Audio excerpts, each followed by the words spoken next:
The Assembly will hear an address by His Excellency Muhammad Buhari, President of the Federal Republic of Nigeria.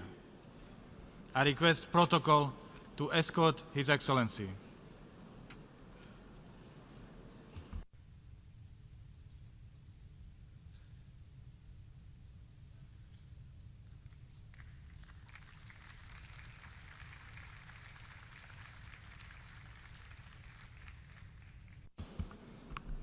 On behalf of the General Assembly, I have the honor to welcome to the United Nations His Excellency Muhammadu Buhari, President of the Federal Republic of Nigeria, and to invite him to address the Assembly.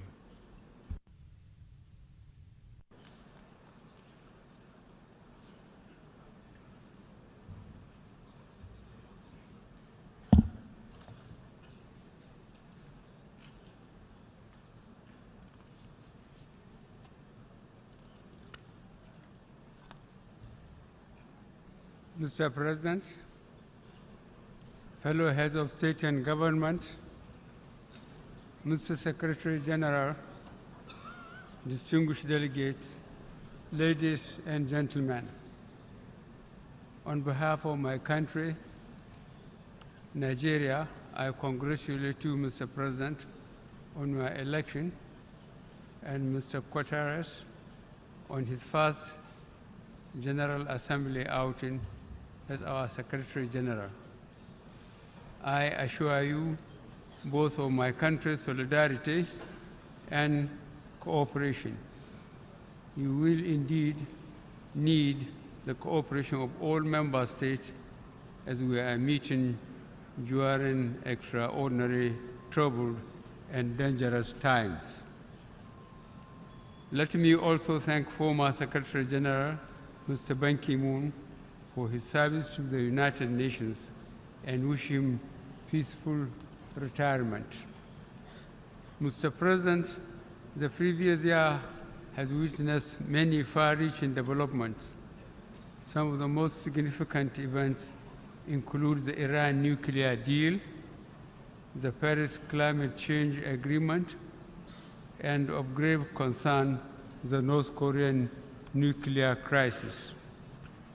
Mr. President, I must also commend the United Nations' role in helping to settle thousands of innocent civilians caught in the conflicts in Syria, Iraq, and Afghanistan. In particular, we must collectively thank the government of the Federal Republic of Germany under the commendable leadership of Chancellor Angela Merkel and the governments of Italy, Greece, and Turkey for assisting hundreds of thousands of refugees. In an exemplary show of solidarity, the international community came together within my own region to assist the countries and communities in the Sahel and the Lake Chad regions to contain the threat posed by Al-Qaeda and Boko Haram. We thank the Security Council for visiting the countries of Lake Chad Basin to assess the security situation and humanitarian needs, and for pledging assistance to rebuild lives and livelihoods. Indeed, in Nigeria, we are providing relief and humanitarian assistance to millions in internally displaced camps and those afflicted by terrorism, drought, floods, and other natural disasters.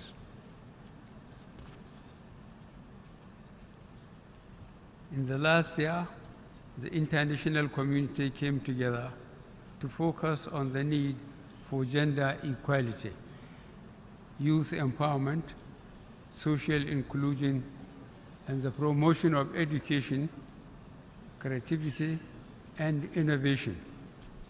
The frontiers of good governance, democracy, including holding free and fair elections, and the enthronement of the rule of law are expanding everywhere, especially in Africa. Our faith in democracy remains firm and unshaken. Our regional organization, ECOWAS, came together to uphold democratic principles in the Gambia as we had done previously in Côte d'Ivoire.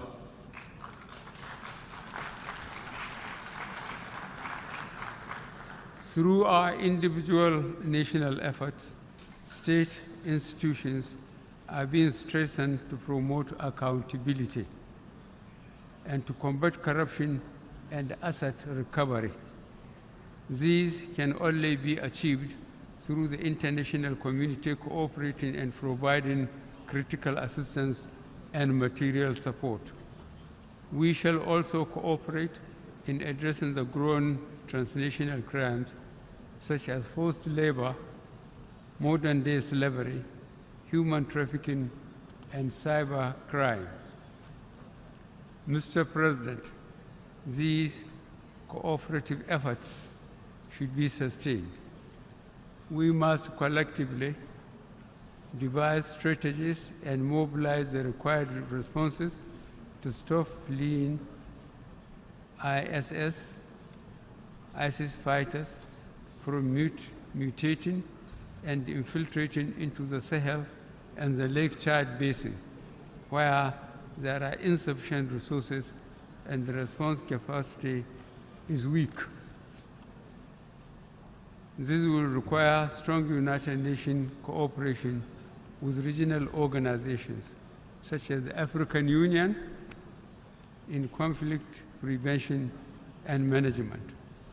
The United Nations should continue to take primary leadership of the maintenance of international peace and security by providing, in a predictable and sustainable manner, adequate funding and other enablers to regional initiatives and peacekeeping operations authorized by the Security Council.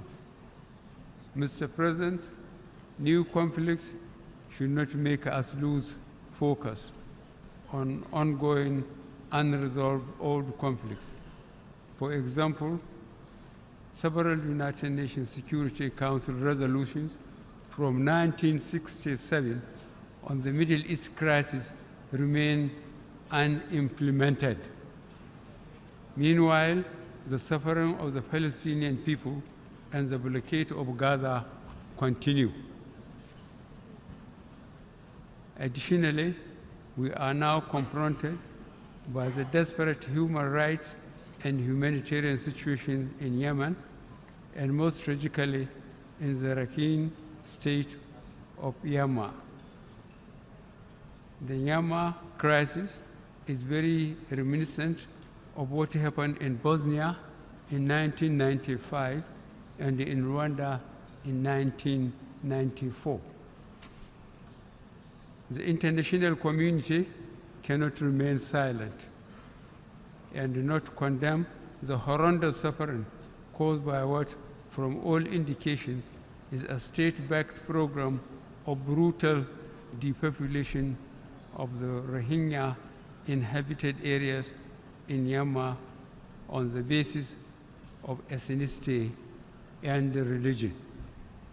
We fully endorse the call by the Secretary General on the government of the Myanmar to order or halt to the ongoing ethnic cleansing and ensure the safe return of the displaced Rohingya to their homes in safety and dignity. In all these crises, the primary victims are the people, the most vulnerable being women and children. That is why the theme of this session, focusing on people striving for peace and decent life for all on a sustainable planet, is most opposite. While the international community grapples to resolve these conflicts, we must be mindful and focused on the widening inequalities within societies and the gap between the rich and the poor nations. These inequalities and gaps are part of the underlying roots of competition for resources, frustration, and anger leading to spiraling instability.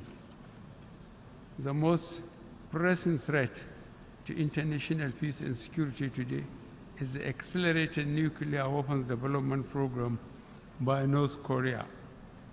Since the Cuban Missile Crisis of 1962, we have never come so close to the threat of nuclear war as we have now. Mr. President, Nigeria proposes a strong United Nations delegation to urgently engage the North Korean leader.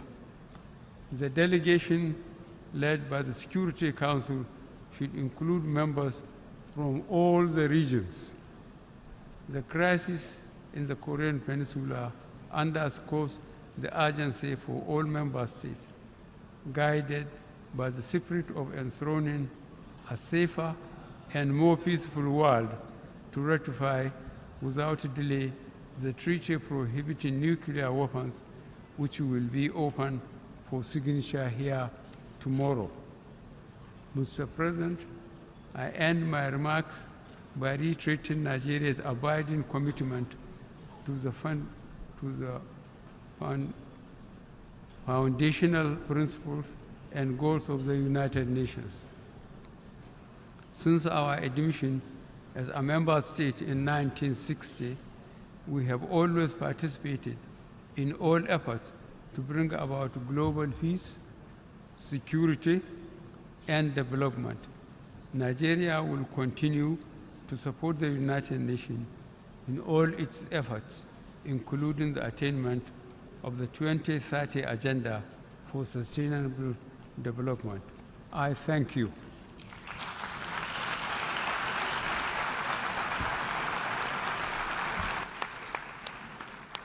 On behalf of the General Assembly, I wish to thank the President of the Federal Republic of Nigeria for the statement just made. May I request representatives to remain seated while we greet the Head of State.